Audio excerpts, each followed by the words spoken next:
Australia's housing market is about to undergo its biggest shakeup in decades. And whether you're a renter, homeowner, or investor, your finances could be caught in the crossfire, because buried inside the 2026 federal budget are changes that could reshape who wins, who loses, and who gets locked out of the property market altogether. First home buyers think this could finally be their chance. Investors are wondering what happens next, and millions of Australians are still asking the same question they've been asking for years. Why does owning a home feel further away than ever? The government says these reforms are the answer. The headlines certainly make it sound that way. But when economists, property analysts, and housing experts started digging into the details, they uncovered something far more surprising, because the story everyone is talking about may not be the story that matters most. And some of the biggest forces driving Australia's housing crisis aren't even mentioned in the headlines, which means the real winners and losers of this budget might not be who you think. So before you decide whether this budget is brilliant or completely misses the mark, let's break down the 10 biggest revelations hidden inside Australia's biggest housing overhaul in decades. Number 10. This is the biggest property tax shakeup in decades. The 2026 federal budget introduced two major changes. First, negative gearing will effectively be removed for established residential properties from July 2027. Second, capital gains tax concessions are being restructured. If you're thinking, that sounds complicated, congratulations. You're now qualified to work in Australian politics. Here's the simple version. The government wants to make existing investment properties less attractive and encourage more investment into new housing. The goal? Help first home buyers compete against investors. But that's where things start getting interesting, because despite all the panic online, the government isn't actually targeting every investor. Number 9. Most investors aren't being kicked out. If you already own an investment property, there's good news or bad news, depending on which side of the debate you're on. The changes are grandfathered. That means existing properties keep the old rules. Current investors largely keep their benefits. In other words, the government didn't exactly walk into the property market swinging a baseball bat. It was more like showing up with a strongly worded email. Many people expected a mass investor sell-off, but the legislation suggests the reality could be much more gradual, which raises a huge question.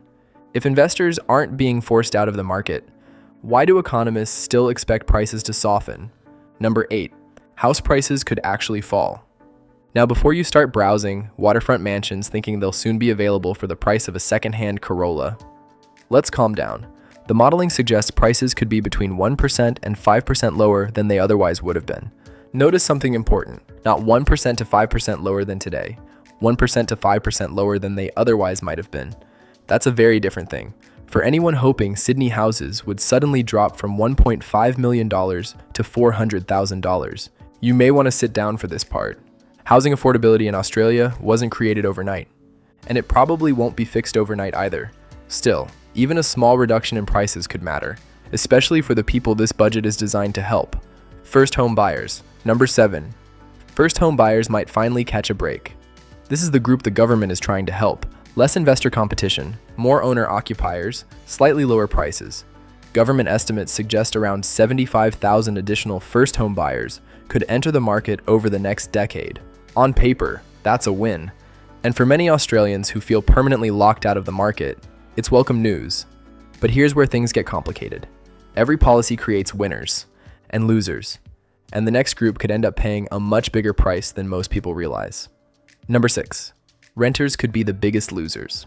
Around 1/3 of Australians rent. Many aren't in a position to buy. Some don't want to buy. Others simply can't. The concern is simple. If fewer investors buy rental properties, there may be fewer rental properties available. And that's a problem because Australia's rental market is already under enormous pressure. Vacancy rates remain extremely low. Rental affordability is sitting near the worst levels seen in decades. The real question isn't whether these reforms help first home buyers. The real question is who pays for it. Because while some experts expect only minor effects on rents, others believe renters could feel the impact long before buyers do. And that's the key point. The average numbers might not tell the whole story. Because even if rents only rise slightly overall, some suburbs could experience much bigger impacts than others. But the deeper you look into Australia's housing crisis, the more obvious something becomes. The real problem may not be investors at all.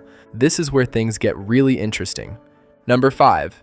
Australia doesn't have enough homes. Imagine 100 people competing for 80 houses. You can change tax rules, you can change incentives, you can change investor behavior, but none of those things magically create another 20 houses. That's the fundamental challenge Australia faces: supply. For years, population growth has outpaced housing construction. Building costs have exploded. Labor shortages have slowed projects. Approval processes remain painfully slow. And while politicians love arguing about investors, economists keep coming back to the same conclusion. We simply need more homes. Lots more homes. But that's exactly why the government announced one of the biggest housing investments in this budget. And whether it works could determine everything. Number 4. The government is betting billions on more housing. Politicians love announcing billion-dollar plans because $1 billion sounds impressive. $1 million sounds good. $1 billion sounds like somebody has definitely solved something. The 2026 budget includes major funding commitments aimed at increasing housing supply, new housing targets, infrastructure funding, support for new developments, and incentives designed to encourage more homes to be built.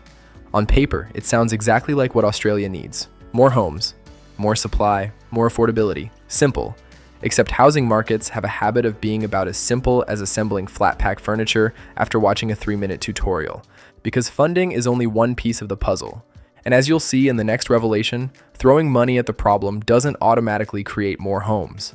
Number 3. Australia is running short of builders. Imagine announcing hundreds of thousands of new homes, then looking around and realizing you need hundreds of thousands of workers to build them. Australia's construction industry has spent years dealing with labor shortages. Building companies have collapsed, material costs have surged, projects have been delayed, approval processes have stretched on for years. The goal is straightforward: build more homes. The reality is that building homes requires skilled workers, materials, equipment, approvals, and time. Lots of time. At this point, Australia is trying to build enough homes for the future while simultaneously searching every job site, construction company, and family barbecue for anyone who knows how to lay bricks. Which means even when governments allocate funding, supply takes time. And while all of this is happening, another force continues adding pressure to the system, a force that may be even more important than tax policy. Number 2, more people need more homes. This is where the conversation becomes surprisingly simple. Every year, Australia's population grows. Every year, more people need somewhere to live. Families grow, cities expand, workers arrive, students arrive, people move between states, retirees relocate, and every single one of them needs housing. The challenge is matching housing supply with housing demand. Because when demand grows faster than supply, competition increases. And when competition increases, housing becomes more expensive. Actually, let's make it even simpler. Imagine 100 people competing for 80 houses. 20 people are still looking for somewhere to live. And that's where prices start doing what prices do. It's the same reason front row seats cost more than back row seats. More people want them.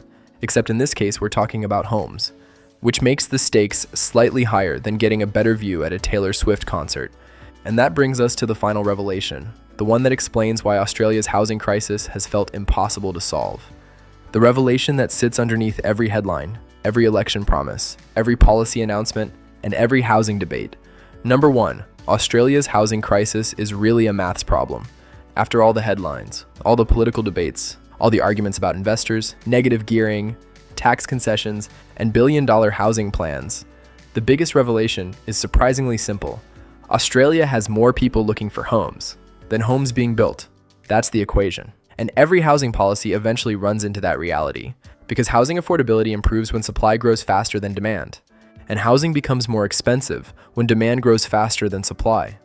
That's why economists across the spectrum keep returning to the same conclusion. Australia needs more homes, lots more homes, homes that can actually be built, homes people can actually afford, homes that arrive faster than demand grows, which means this budget was never about creating an overnight transformation. It was about shifting the direction, helping some first home buyers, changing investor incentives, encouraging more housing construction, and buying time while larger housing projects work their way through the system. So, will you ever afford a home after this budget?